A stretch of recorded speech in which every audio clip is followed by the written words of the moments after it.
Confirman muerte de los 4 mineros atrapados en explosión en Cucunúa, Cundinamarca. Estas son sus identidades. Desde el Cuerpo Oficial de Bomberos de Cundinamarca señalaron que las víctimas perdieron la vida en el lugar y ya fueron recuperados sus cuerpos para iniciar con las labores de investigación forense y determinar las causas de los fallecimientos. Menos de 12 horas después de que el país conociera de la explosión al interior de la mina de carbón Las Quintas, ubicada en el municipio de Cucunúa, Cundinamarca, las autoridades confirmaron que ya fueron encontrados los 4 trabajadores que se encontraban en el interior del socavón. Según informó el delegado del Cuerpo de Bomberos de Cundinamarca, el capitán Álvaro Farfán, los 4 mineros fueron ubicados sin vida, por lo que las autoridades ahora centran sus esfuerzos en la investigación que determine las causas. Las autoridades han identificado a las víctimas como Jimmy Ramos Rodríguez, Wilder Divier Guerrero Villamil, segundo Manuel Delgadillo Castellanos y Jorman Schneider Briceño López. La confirmación de sus identidades fue proporcionada por los organismos de socorro y comunicada a sus familiares. Por otro lado, el primer mandatario del departamento de Cundinamarca se refirió a esta lamentable noticia a través de su cuenta de X, abro comillas. Luego de las labores de atención de la emergencia registrada en el municipio de Cucunúa, fueron hallados sin vida los 4 mineros que permanecían atrapados en la mina Las Quintas, ubicada en la vereda Pueblo Viejo. Las víctimas fueron identificadas como Jimmy Ramos, Wilber Guerrero, Manuel Delgadillo y Jorman Briceño.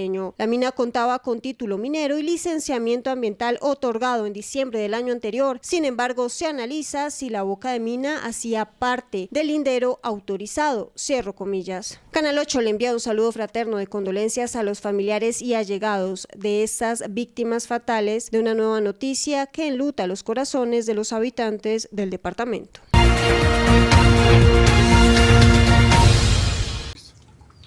Desde Bomberos de Cundinamarca informamos que en la noche de ayer se presenta un nuevo accidente minero, esto en jurisdicción del municipio de Cucunúa, exactamente en la vereda Pueblo Viejo, mina Las Quintas. De manera inmediata se hace la activación, como es de manera protocolaria, de todos los organismos de primera respuesta, bajo la coordinación del Grupo de Rescate Minero de la Agencia Nacional de Minerías, los cuales al llegar al sitio hacen la evaluación y posterior rescate y ubicación de los 4 mineros que resultan atrapados. Infortunadamente, el saldo son 4 mineros fallecidos. Estamos en este momento en el proceso de identificación con las diferentes autoridades y continuamos realizando todas las actividades para poder establecer cuáles fueron las causas que generaron este siniestro.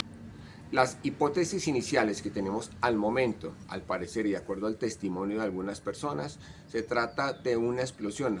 Al parecer esto por acumulación de gases. Sin embargo, ya la Agencia Nacional de Minería se encuentra realizando todas las actividades correspondientes para poder establecer cuáles fueron las causas que generaron este siniestro.